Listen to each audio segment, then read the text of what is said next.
Ginger. That's what you need. A mouthful of the good stuff and you'll see the back of any seasickness. Oh, thank you for your support, John.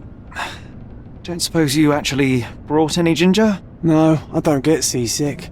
Terrific. Don't worry, Sherry. We've almost arrived at Cordona. I can see land through the porthole. So much for docking by tea time. The captain seemed more interested in his maids than in his maps. Oh, is Sherlock grumpy? Cheer up. We're back where we grew up. It's exciting. What's changed? What's the same? Ugh. I'm starting to question whether the weeks-long journey was worth it. Travelling all this way, enduring this indignity simply to visit a grave. Even if it is my mother's. That's just Mycroft's nonsense, still rattling around in your head. Try to forget what he said. I have. I believe it was that this is a performative farce, a feeble excuse to avoid responsibilities, and that there was nothing to be gained from it. You needed to do this. Enough of the self-pity and doubt. So we're a little late. What of it? We'll retire to the hotel and visit her in the morning. It'll be worth it. Thank you, John. And if you want to notify the captain's wife of his indiscretions, I will not stand in your way. Ah, at last. I'm quite ready to get off this cursed boat. Come on. We'll go together.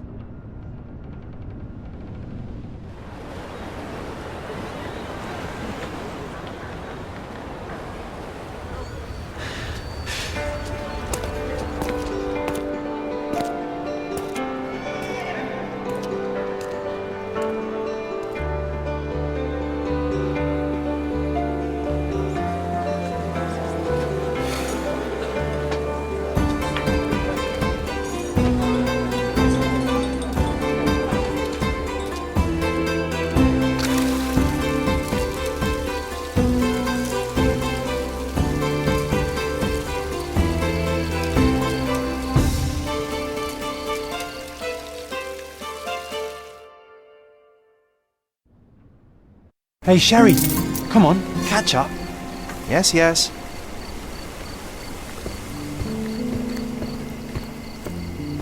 Sherlock, don't get lost in this huge garden. Follow the sound of my voice. Welcome to Il Palazzo di Lusso, sir. Welcome to Il Palazzo di Lusso, sir. We just need your signature.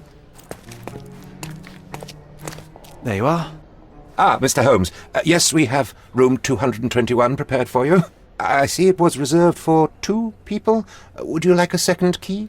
Oh, no, I think we'll stick together. Very good. Rooms are upstairs, sir. Welcome to Cordona. Hurry up, Sherlock. I want to see our room. I hope there's a balcony with a view.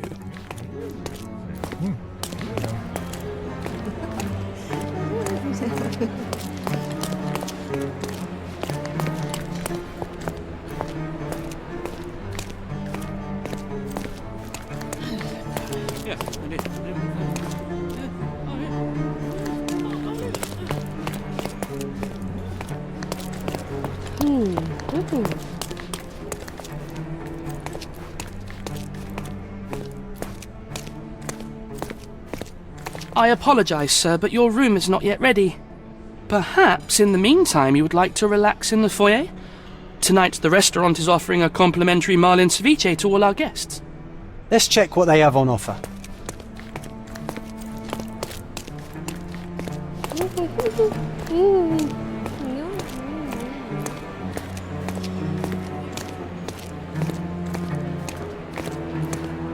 If seafood's not to your taste, everyone loves Benedict's batch. Our poached eggs with hollandaise sauce. Hey, Sherry. Just our luck.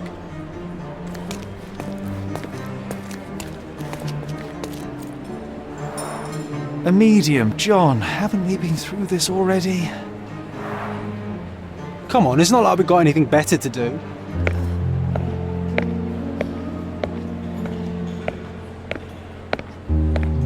Excuse me, sir, but I believe Mr. Galich is conducting a séance at the moment. Perhaps you'd care to have your portrait drawn while you wait? Why? Pardon me? Why should I sit for a portrait? Sir, it's art. It doesn't need a why. It is its own justification. All things require justification, be they objects, systems, or beliefs. How about art as the lens through which we see the truth of the world? That's backward. Truth is not subjective and not complicated. It's just the truth. It either is or it isn't. You do not need a lens to see it, just an open mind. Ha! That seems rather close-minded. Truth, like beauty, is in the eye of the beholder. So tell me, what do you see? Mediocrity.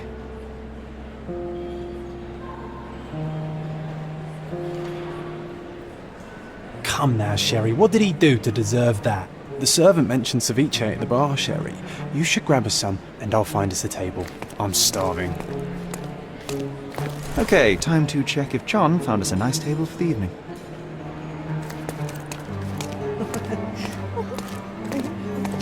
Sherry, I'm over here with my new Ursine companion. Cordona's even quieter than I remembered. It's going to be a long evening. Ah, come now, Sherry. What say we amuse ourselves with a little game? What were you thinking? Oh, promise me it isn't nonsense. After being cooped up on that boat, I am itching for activity. No. As you can see, someone left a cane on our table. I simply thought you could identify its owner. Ah, so it is nonsense. It'll take me a minute, John, at most. Well then, you can deliver it to him as well. Deliver it to him? Then what are the staff here for? Aesthetics? Stubborn, Sherry, too stubborn. You wanted something to do. Slapping oneself in the face is also something to do. That doesn't make it worthwhile. But all right, let me take a look.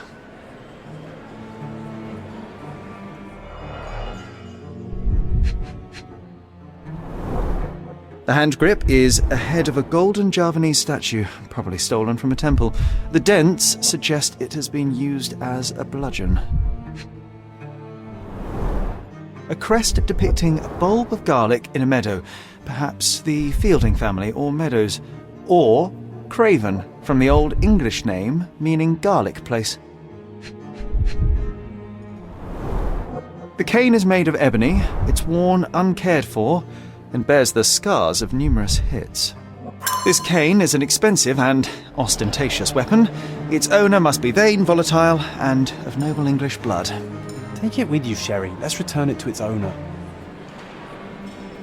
All right, I hope you noted down your observations in your casebook. But how are you going to find this nobleman? The cane itself is not enough. I may have to ask other guests if they saw who was here.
Pardon, monsieur, but I am not in the mood to talk. May I ask you something? My dear fellow, you're talking to the right man.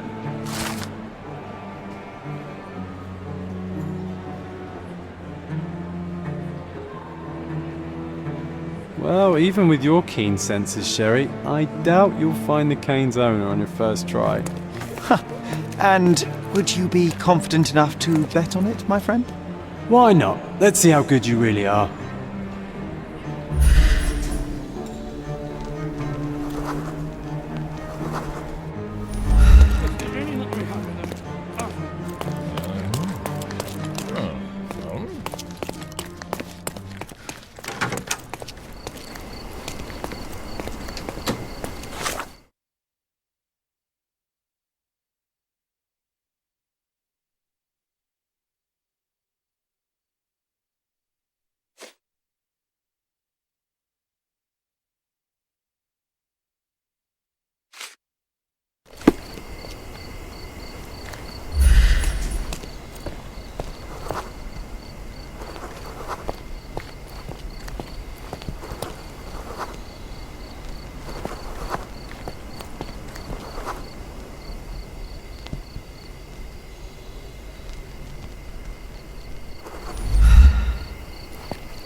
Can I ask you a question? My dear fellow, you're talking to the right man.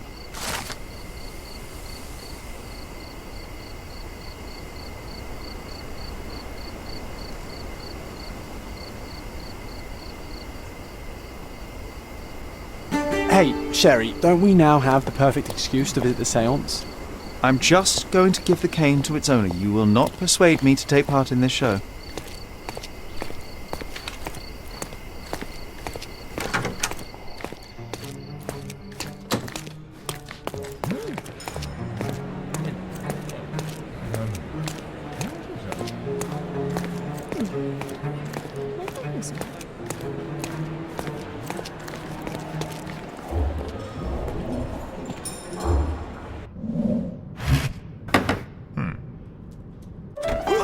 This hotel, this island, it's full of thieves.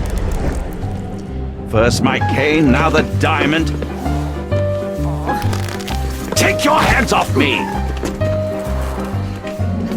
Do you even know who I am?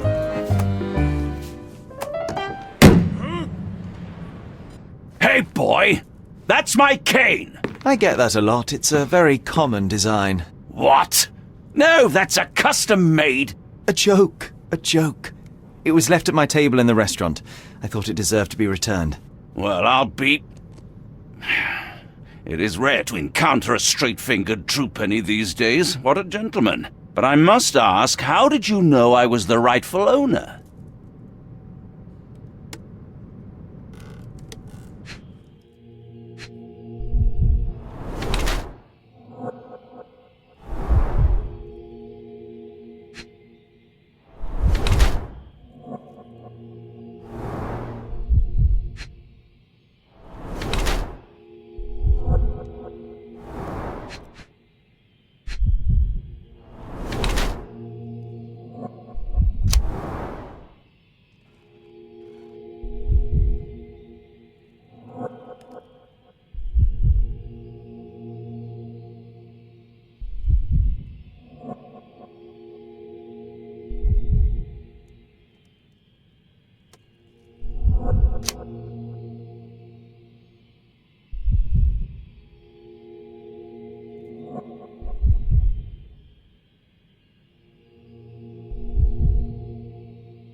Simple deduction. Your cane told me everything I needed to know. I was after a strong middle-aged man with a keen interest in adventure, noble blood, and affection for strong drink. And if one were to go further, one may even be able to extrapolate your name from your heraldic symbol, Lord Craven. Marvelous. Simply marvelous. That's me, Lord Andrew Craven. You are the real medium. You hear that, Emma? Well, you found my cane. Perhaps you can locate my diamond, too.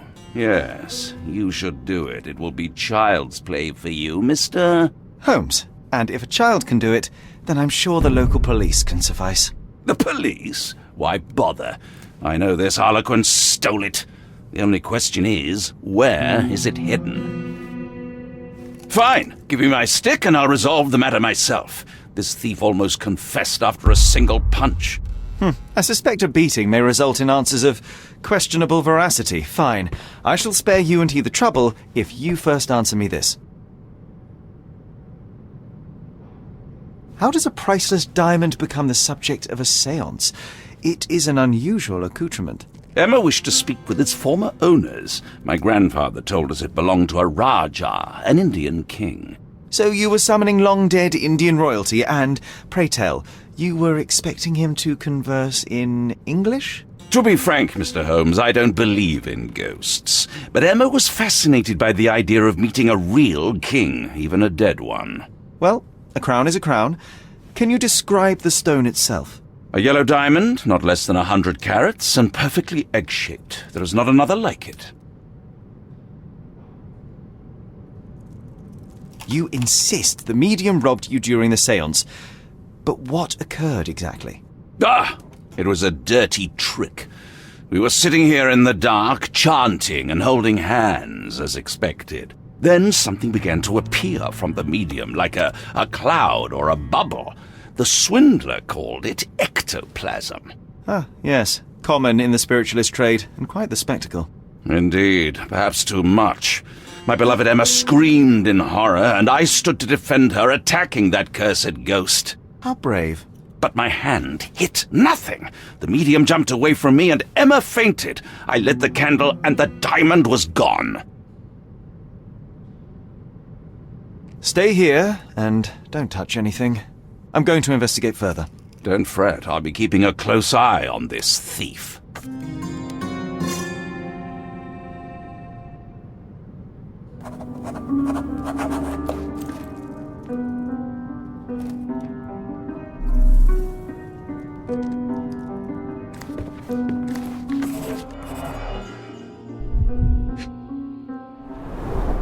This must be the ectoplasm. Too bad there's not enough for a proper chemical analysis. Ectoplasm. The ghost was here, Sherry.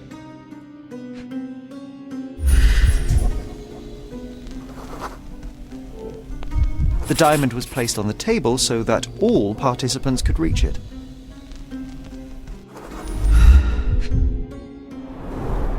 Half a glass of Balblair scotch and the remains of a Paul Larranaga cigar. What else does a gentleman need?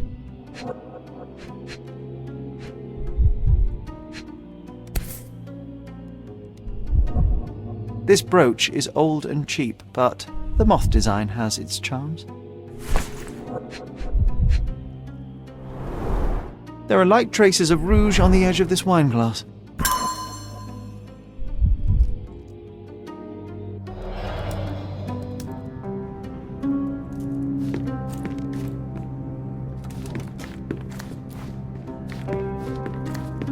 Was this covered on purpose?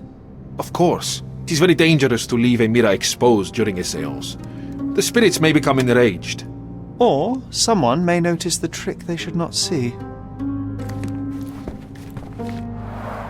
Quite a display for the tremulous visitor. How can you not love this stuff, Sherry? It adds so much atmosphere to the room.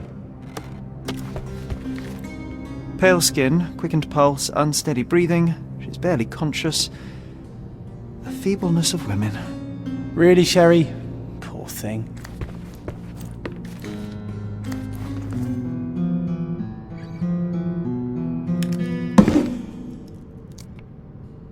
What happened here? I don't know. The ghost. I summoned it as usual, but then it all went wrong. The lady screamed and pointed at Lord Craven. And there was a shadow. Such a mystical force. It terrified the lady. And it must have taken the diamond. Who else could have? I will investigate, and the culprit will be identified. But the stubborn brute Lord Craven blames me right now. As if I could do something like that. Perhaps you can reason with him? Please? Seems like you're ready to delve into your mind palace, Sherry. I'm sure you'll make some good deductions. Thank you for helping us resolve the situation, sir. This hefty chair has nearly broken after hitting the wall. Could one man even lift it? At Cambridge, I was captain of the rugby team. It was no place for weaklings.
Seems there may have been an unexpected visitor outside the window.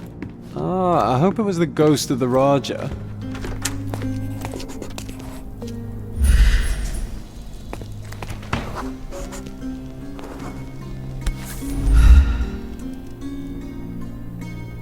This looks recent. A shoe with a broken heel will surely leave scratches. All right, John. Do you think a ghost could leave this footprint? I'm reserving judgment. Use your keen eye to follow the trail.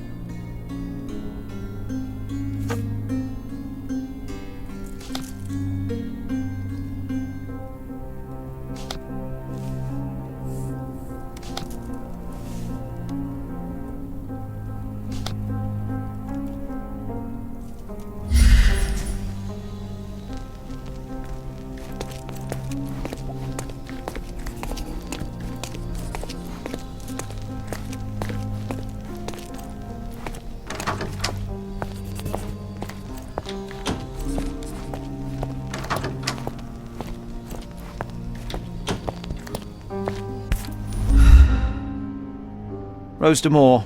All the maids in the hotel wear this exact shoe. Size 4 with a broken heel. So, definitely not the ghost of a Raja?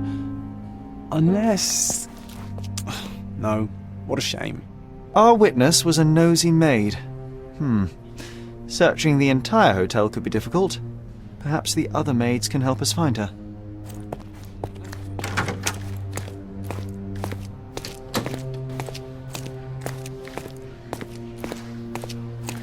May I ask for your assistance? Oh, yes. I can tell you everything, sir.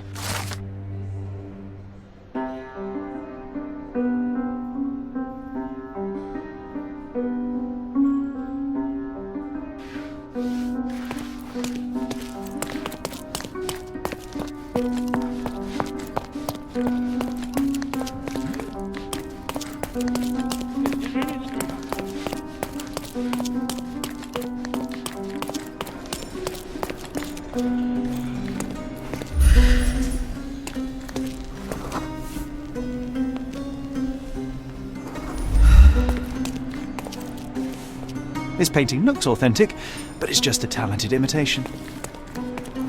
Finally, there you are. One would think a maid would be easy to find in this place. I'm sorry, sir. Do you need more towels? No. You are the maid who saw the ghost in the séance room, yes? How did you know? Simple. You changed shoes after breaking a heel while fleeing the scene. I'm sorry, sir, but if I may ask, who are you? A precious diamond was stolen during the séance. Lord Craven entrusted me with its recovery. I'm sorry, sir, but we are forbidden to discuss the private matters of our guests. Are you also forbidden from peeking into private rooms, Miss? Saletta. Lucia Saletta, sir. Tell me, Miss Saletta, what would your manager say if he knew you were spying on guests? Oh, please, sir, don't tell him. I have a family. I need this work. I won't, but only if you answer my questions truthfully. And don't play coy. I can tell. Describe what happened during the séance.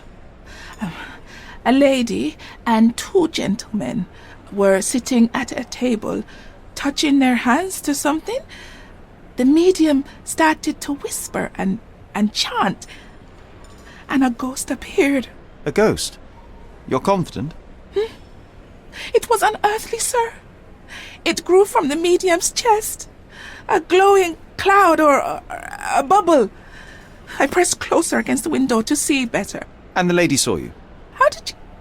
Yes! She screamed and pointed, so I hurried to escape, and I broke my heel. But I did see the ghost. A sickly, evil thing. And that's all you can tell me? Did you see any of what happened next? The medium, Mr. Galici, he was doing something with the ghost. He grabbed at it like he was trying to catch it. And then I ran. I suppose I should be grateful you endured these horrors for such a long time. All right, I have your account memorized. Good day. Oh, you scared the poor girl, Sherry. Did she really deserve that? We all got what we wanted. She talked. I stay silent. Oh, let's get back to the crime scene. I always love seeing you explain simple things to simpletons.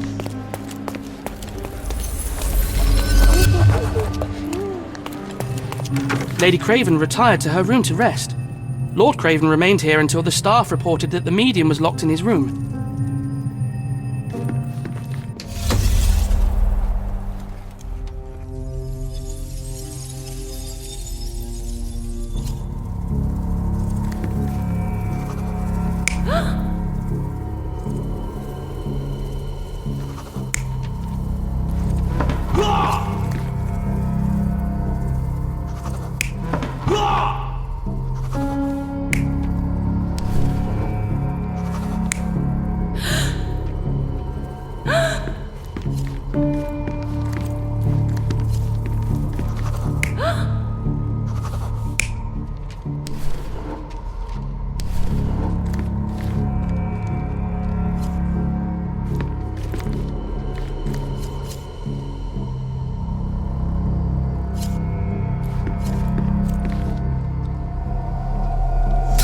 It all began when the lady screamed and pointed at the window.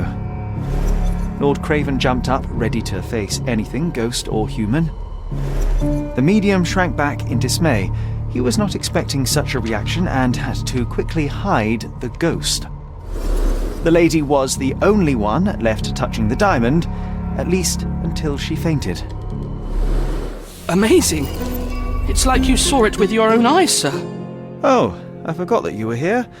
I guess I should discuss all of this with Lady Craven. The Cravens are upstairs in room 226. It is one of our finest suites. If the lady was touching a diamond, then she would have felt the ghost take it. What do you think it felt like, Sherry? A jellyfish?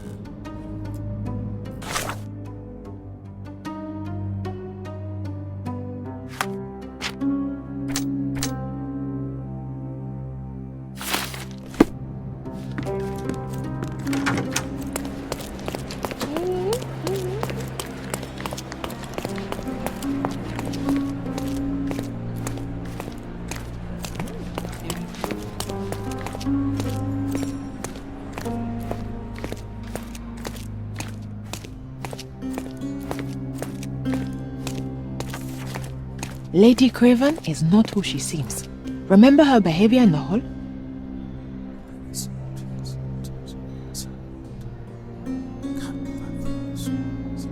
Lady Craven is not who she seems.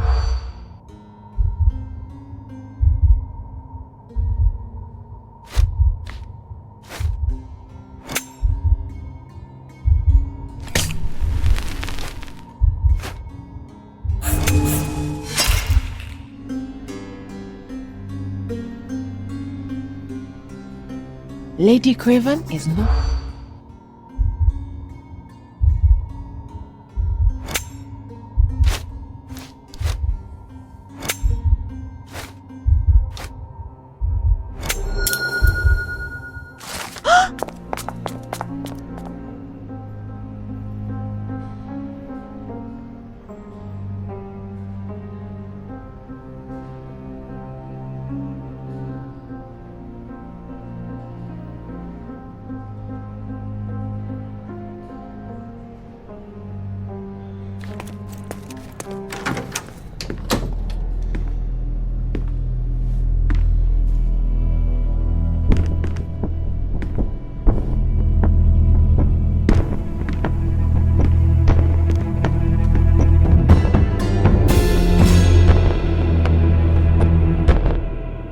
You're here, at last. I didn't do that. I swear, I found her this way. Well, I did have some questions for her, but it seems I've arrived too late. Now it's a matter for the police. Mr. Holmes, you said it yourself. They're children. They'll only make things worse. You promised me you would investigate. Investigate a theft, not a murder. Fear not. I will tell them all I've uncovered. Please, help me. The police will surely accuse me of Emma's death. You are the only one who can find the truth. Fine, but only because it's slightly more interesting than the walls of my room. Tell me what happened. Look, after you left, I waited in the seance room until the servants locked up Mr. Gallici, the medium. And was your mistress there too? Oh, so you know? I suppose I shouldn't be surprised. Regardless, the staff took Emma to her room. She was still feeling dizzy. So you didn't follow her. Interesting. Is Mr. Galici still being held, and where did the servants secure him? He's in room 225, but that pigeon-livered man at the reception desk refused to give me the key. Well, I will have to visit reception myself then. Perhaps he will listen to reason. Where did you go instead? To the bar. It had been almost an hour. I see. And how long did you stay? I partook of a well-earned whiskey or two before retiring upstairs. Ask anyone there. Now we arrive at the tragedy at hand. So what transpired after your detour to the bar? I headed up to my room to find Emma on the bed. I didn't pay her much attention at first. I was still preoccupied with that damned medium. But when I realized she was silent, I drew closer and discovered she was dead. What's more, the diamond lay right there beside her. Oh, well, that is splendid news. Splendid? The return of the diamond will be cold comfort if I live out my days in a jail cell. You must help me. Let me see what I can find. Barely an hour has passed and you already have yourself a murder mystery, Sherlock. Why am I not surprised?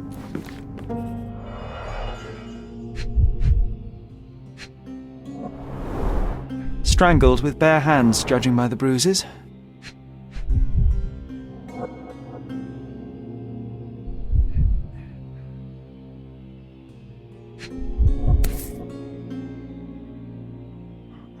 This must be the missing diamond. A tremendous specimen, now forever tainted.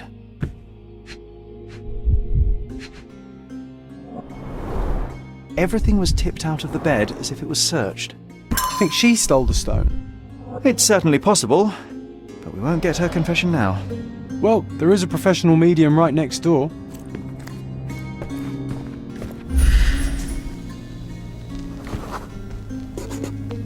A remarkably simple lock.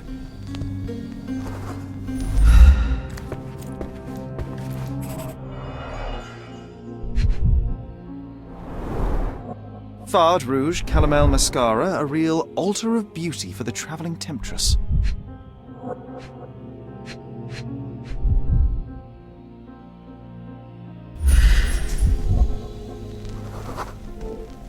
Aha! A neat hiding place. Why would she conceal all of this?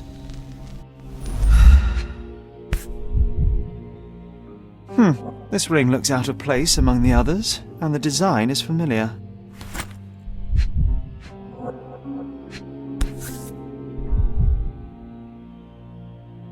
Virtus Audacta Sapit, courage tastes bold. A unique family motto. Several £1,000, that's quite a fortune. The mystery deepens. A victim with a checkered past and poor taste.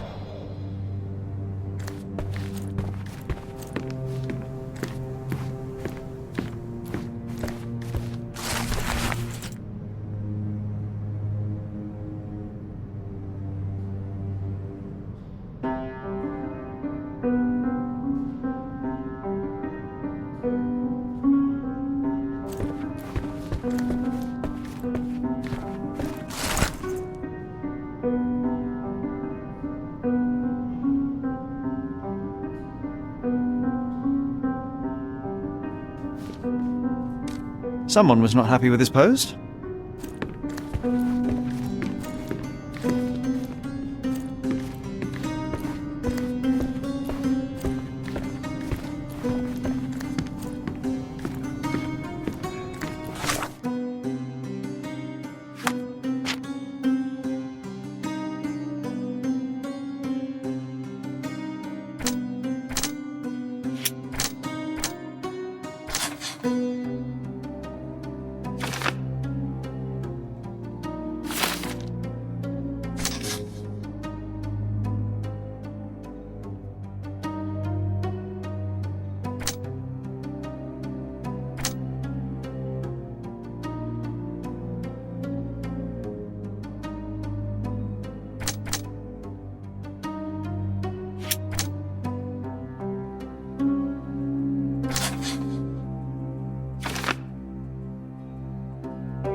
Do you recognize this ring?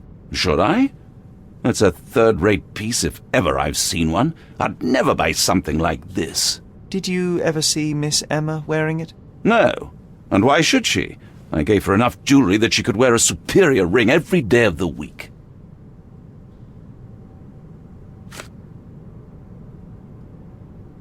I found these jewels secreted away. Are you familiar with them? Ah, it cannot be so! That deceptive wagtail! How could she do this? That sounds like a yes. These items were supposedly stolen from us during our trip. I must have spent hours reporting it all to the police. And it turns out she had them all along. The trollop! I'd kill her myself were she not dead already.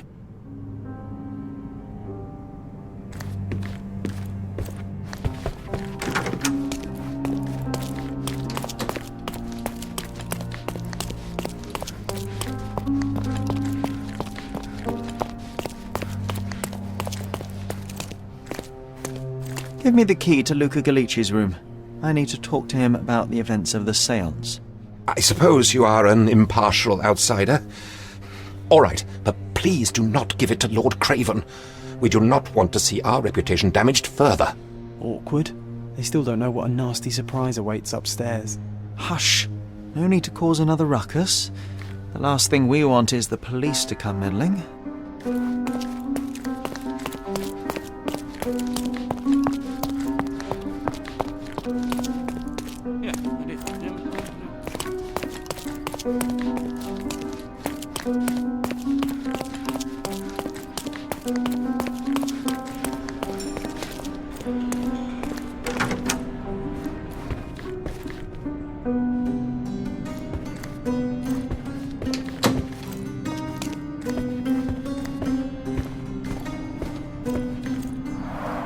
Tools and accessories for masterful prestidigitation.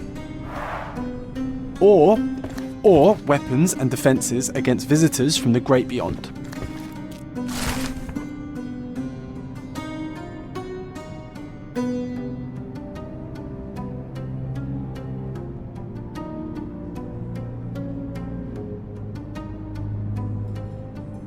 A familiar substance.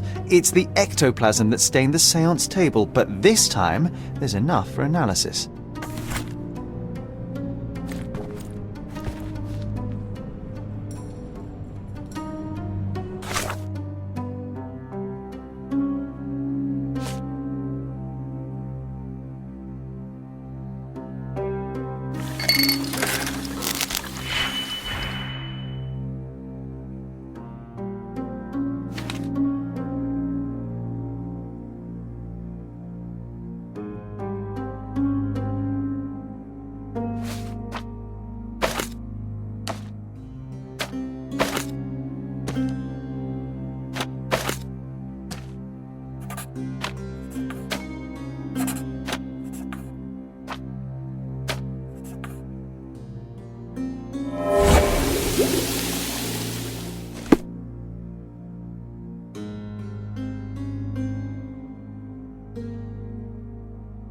My faith in this medium has burst, just like a rubber balloon.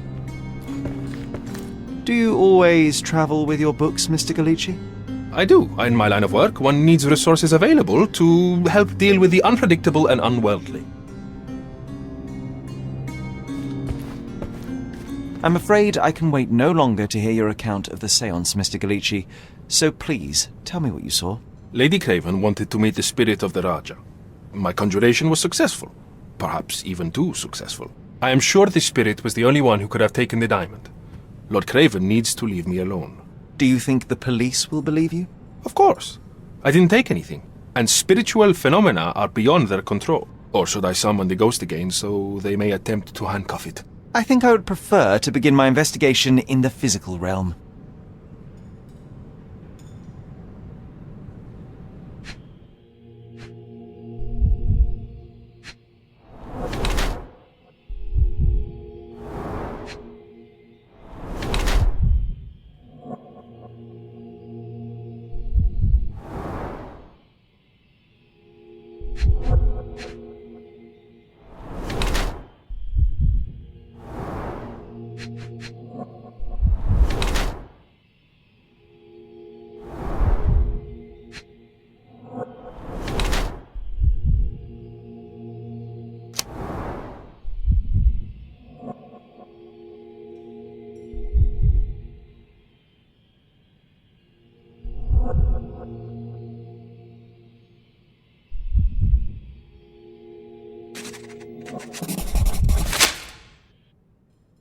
I have shocking news that changes your situation entirely. Oh, no, wait. What am I thinking? The spirits will have told you this already. I'm not in the necessary state for summoning. The spirits preferred clarity of mind and soul. Please, tell me. Lady Craven died in the very next room while you were in here. Did you not hear anything? What? How? In fact, I did hear noises. That Craven is a very loud man, but I never thought he would do that to his wife. Well, you claim to be a medium. Perhaps you could ask her spirit why. What? No, it's too dangerous. Oh well, at least I can make the dead talk. Those scratches on your hands look rather painful. What happened to you? It was those savage servants. They were so rough bringing me here as if I was trying to escape. When I'm free, I'll demand compensation.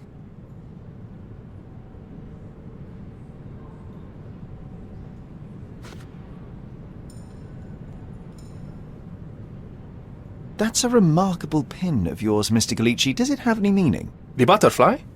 It's a reminder of a time in which I was truly happy. What a coincidence. Lady Craven had a ring with the same design. A coincidence indeed. I suspect it is a common theme in jewellery.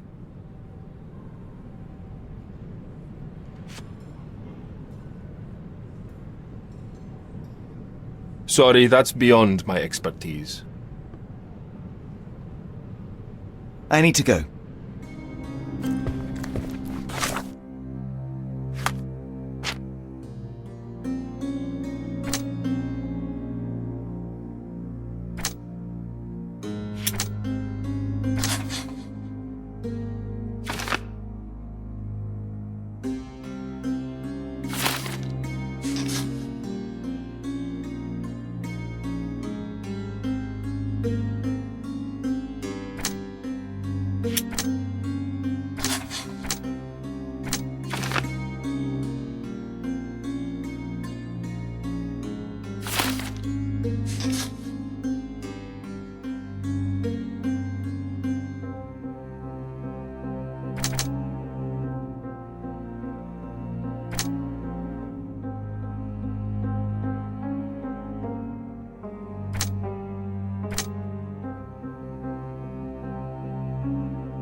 Luca Gallici, I know you murdered Lady Craven, and I can prove it. That would be a grand story for the newspapers. But where's your proof? I was locked in here and could not hurt a fly. Yes, the locked room. Good of you to mention it. I inspected the door between the rooms, and the lock on it is piteous. You could open it with a penknife. So I am now a burglar, as well as a thief and a murderer? As for the motive, it's obvious that you deduced that Lady Craven was the real thief. Of course, it helped that this was not your first encounter with Miss Emma. I am... I don't know what you're talking about. How on earth can you believe this? I think the police will easily find the proof when they browse their archives. Your wrists are bloodied, and there's no way a servant's manhandling could cause such an injury. It was Lady Craven as you strangled her. You are fantasizing, Mr. Holmes. It is done, Luca. You will be arrested. Your best strategy now is to confess and hope your reasons were justified. I don't know how you figured it out. But yes, I killed her. I had to. This woman could not get away with ruining my life twice. Twice? I knew Emma before she was a lady. I mean, she pretended to be noble back then too. But only so our gang, the Moths, could steal from those snobs. She betrayed us, stole all our money and disappeared, leaving us to rot in jail. I was young. I spent 3 years in that hell. And tonight, she tried to set you up again. Did she recognize you? She didn't. I came to her afterwards, pleading that she drop this farce, but she laughed in my face. I just remembered my time in the clink, all I suffered while she indulged. And I grabbed her throat.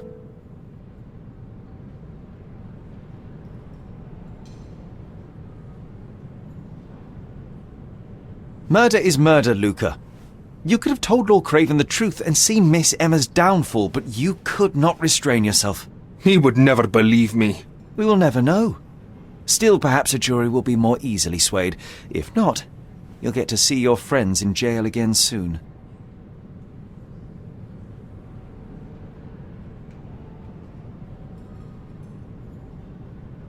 I need to go. We'll meet again, Holmes. I will get you, in this life or the next. Get your hands off me. He murdered the woman who put him in jail. Should we be worried? Fear not, John. Unlike Miss Emma, I will see him coming.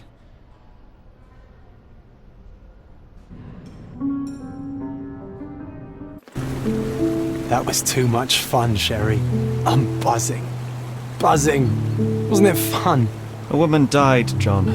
I was too slow to the truth, too hesitant to intervene. How can you... Oh, lighten up. Those people made their choices. If you swan about with a diamond in your pocket, that's what happens. Wealth is a weakness. So we must blame those who covet it. With enough money on the line, Sherlock, a man will do just about anything. Even murder. And then we get to solve it. I suspect you perhaps cannot grasp the true horrors of mortality, John.